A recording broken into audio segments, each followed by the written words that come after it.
Hello વિદ્યાર્થી મિત્રો, રાધે રાધે. તો તમને ન્યૂઝ મળી ગયા છે કે જ્ઞાન સહાયકની ભરતી આપણે આવી ગઈ છે. આ એનો પત્ર છે, તમે જોઈ શકો છો. બરાબર, શિક્ષણ વિભાગે કરી દીધો છે. તારીખ પણ જોઈ શકો છો અને એ બધી વિગત લખેલી છે. તમે જોઈ લેજો કે વિદ્યા સહાયક જ્ઞાન સહાયકો વિદ્યા સહાયક 11,000ની ભરતી તો ફોર્મ ભરાઈ ગયા છે. તેમ છતાં અત્યારે જ્ઞાન સહાયક ભરવાના છે. કારણ ભરતી છે આપણી વીજળી વેગે ચાલે એવી આપણે આશા રાખીએ છીએ. બરાબર, તો ઝડપી થશે તો કાયમી શિક્ષકો વિદ્યાર્થીઓને મળી રહેશે. પણ અત્યારે તમને ખબર છે કે 8 જૂનથી વેકેશન ખુલી રહ્યું છે. તો વિદ્યાર્થીઓને શિક્ષકો મળી રહે તેના માટે અહીંયા જ્ઞાન સહાયકની ભરતી આવી ગઈ છે. બરાબર, હવે તમને એમ થશે જ્ઞાન સહાયક તો કે આ એનો ઠરાવ ને એ છે. બરાબર, તો કે જ્ઞાન સહાયકમાં તમને નોકરી મળે તો કેટલા મહિનાનો કરાર હોય? બરાબર, તો કે 11 મહિનાનો હોય. કેટલો હોય? 11 માસનો કરાર હોય તેમાં.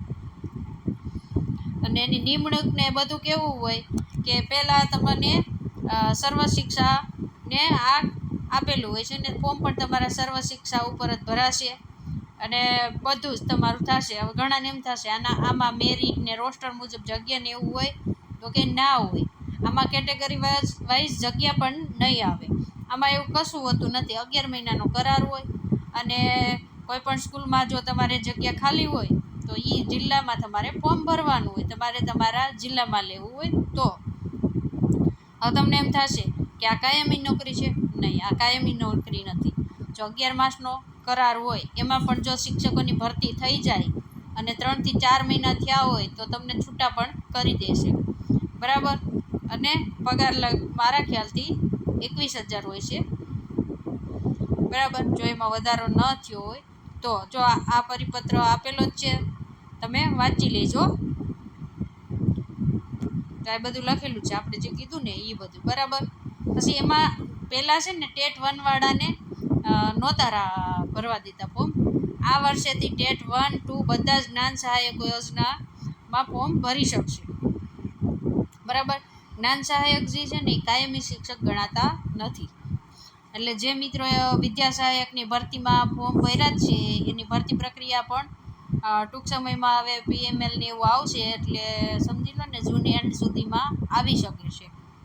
બરાબર, તો કે જે તમારે કોઈને જ્ઞાન સહાયકમાં ફોર્મ ભરવું હોય ને તો અત્યારે કેટલીક જોગવાઈઓ છે ને સુધારા વધારા થઈ ગયા છે.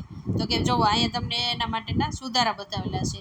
પહેલાં ઉમેદવારની મહત્તમ ઉંમર કેટલી હતી? જુઓ, તમે જોઈ શકો 40 વર્ષ હતી. અત્યારે કેટલી કરી દીધી? 48 વર્ષ કરી દીધી. ઉંમર મર્યાદા વધારી દીધી. બરાબર, તો કે પછી જુઓ મેરિટ લિસ્ટ તૈયાર કરવાની પદ્ધતિ હતી. બરાબર, તો કે રાજ્ય પરીક્ષા બોર્ડ દ્વારા લેવાયેલી ટેટ 1ના પ્રસિદ્ધ કરવામાં આવેલ પરિણામમાં ઉત્તીર્ણ થયેલા ઉમેદવારોને પર્સન્ટાઇલ રેન્ક આધારે થતી. બરાબર, તો હવે એમાં શું થઈ ગયું? તો કે ગુજરાત રાજ્ય પરીક્ષા બોર્ડ ગાંધીનગર દ્વારા ધોરણ 1 થી 5માં લેવાયેલ ટેટ 1 અને ધોરણ 6 થી 8 માટે લેવાયેલ ટેટ 2ના પ્રસિદ્ધ કરવામાં આવેલ પરિણામમાં ઉત્તીર્ણ થયેલા ઉમેદવારોને મેળવેલ ગુણના આધારે થશે. આમાં તમને મેઇન શું જોવા મળશે કે પહેલાં ખાલી ટેટ 2 વાળાને જ લેતા હતા, પણ આ વર્ષથી ટેટ 1 વાળાને પણ લેશે. બરાબર, એટલે જે મિત્રોને મેરિટ નીચું હોય અને જેને કરાર આધારિત ફોર્મ ભરવું હોય ભરી દેજો. અને જો તમને ખબર ન હોય તો આપણે કહી દઈએ કે જ્ઞાન સહાયક છે ને એ ખાલી જગ્યા બહુ રહેવાની છે. ભરતી કેટલી આવવાની છે? જ્ઞાન સહાયકમાં ભરતી છે ને કમસે કમ અત્યારે 11,000 જેટલી આવશે. કેટલી આવશે એ લખાતું નથી, આપણે લખી દઈએ. તો કે કેટલી આવશે? તો કે 11,000 જેટલી આવશે. કેટલી? 11,000. શું કામે 11,000 કેટલી કરશે? જગ્યા તો કેટલી ખાલી છે શિક્ષકોમાં? તો કે 17,000 જગ્યા ખાલી છે. 17,000. બરાબર, પણ જ્યાં લગીન ભરતી ન થાય ત્યાં સુધી જ્ઞાન સહાયકથી કામ ચલાવવું પડશે. અને તમને એમ થશે તો ફોર્મ તો ભરાઈ ગયા છે વિદ્યા સહાયકના, પણ તેનું મેરિટ આવશે ને PML બહાર પડશે ને PML, ત્યાં જૂન મહિનો આવી જાય. કયો આવી જશે?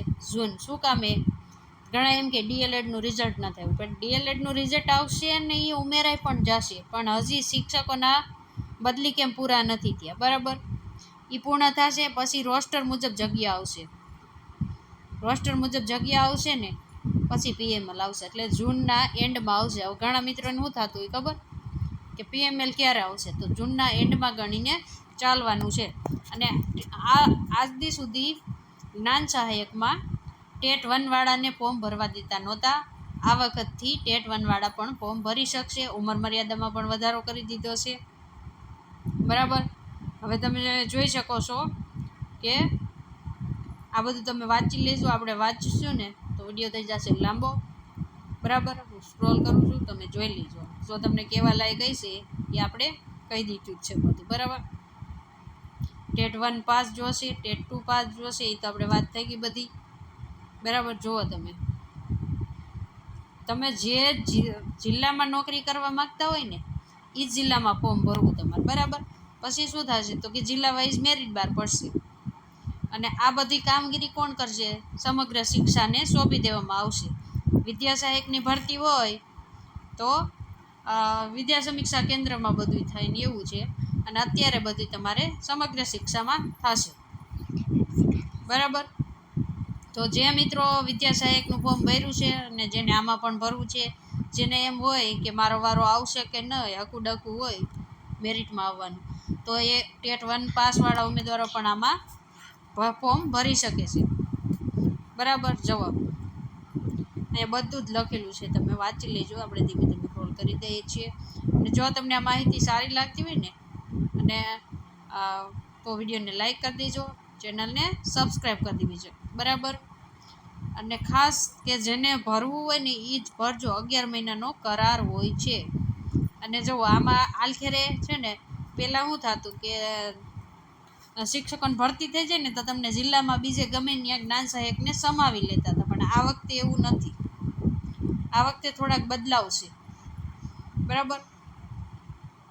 તો એ બદલાવને તમે ધ્યાને લેજો. જુઓ અહીં આપી જ દીધું છે. જુઓ,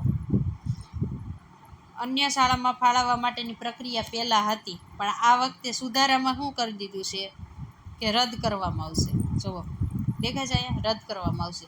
કે તમે જે સ્કૂલમાં લાગ્યા છો ત્યાં જો 2 થી 3 મહિના તમે નોકરી કરી, ભલે 11 મહિનાનું કરાર્યું, 2 થી 3 મહિના તમે જોબ કરી, 3 મહિના જોબ કરી, બરાબર. હા, થયું એવું કે શિક્ષકની ભરતી થઈ ગઈ, 2 થી 3 મહિના જોબ કરી તો, બરાબર.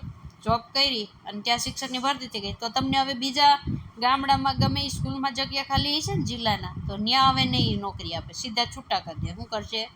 છૂટા કરી દે. આ એની થોડા સુધારા વધારા થયા છે. ઉંમર મર્યાદા 48 વર્ષ કરી દીધી, જોયું ને આપણે આગળ. તો કે હવે આ રદ થઈ જશે. અને પગાર કેટલો હોય છે? મારા ખ્યાલથી 21,000 હોય છે, ફિક્સ પગાર હોય, બરાબર. અને તમે માધ્યમિકમાં હોય તો કેટલો હોય? તો કે 24,000 હોય છે. કેટલો હોય છે? 24,000 હોય છે, બરાબર. હવે તમે વિચારી લેજો. અને ફોર્મ ભરવાનું 2 થી 3 દિવસમાં ચાલુ થશે, કારણ કે આ છેલ્લો દિવસ છે, બરાબર. બધું મંગાવી લીધું છે ને એ બધું થઈ ગયું છે, એટલે આ છેલ્લો દિવસ છે. બધું જગ્યા ખાલી ને બધું, એટલે તમારી 2 થી 3 દિવસમાં હવે ફોર્મ ભરાવાની શરૂ પણ થઈ શકે છે. અને જલ્દીમાં જલ્દી જ્ઞાન સહાયકને ભરી દેવામાં આવશે, કારણ જ્યાં વેકેશન તમને ખબર છે 8 જૂને ખુલે છે, ત્યાં સુધીમાં મને એમ છે કે 5 થી 10 દિવસની અંદર વેકેશન ખુલે પછી જ્ઞાન સહાયકને હાજર પણ કરી દેશે. જો વિડીયો સારો લાગ્યો હોય તો લાઈક કરજો, ચેનલને સબસ્ક્રાઈબ કરજો. વિડીયોને પૂર્ણ કરીએ છીએ. રાધે રાધે.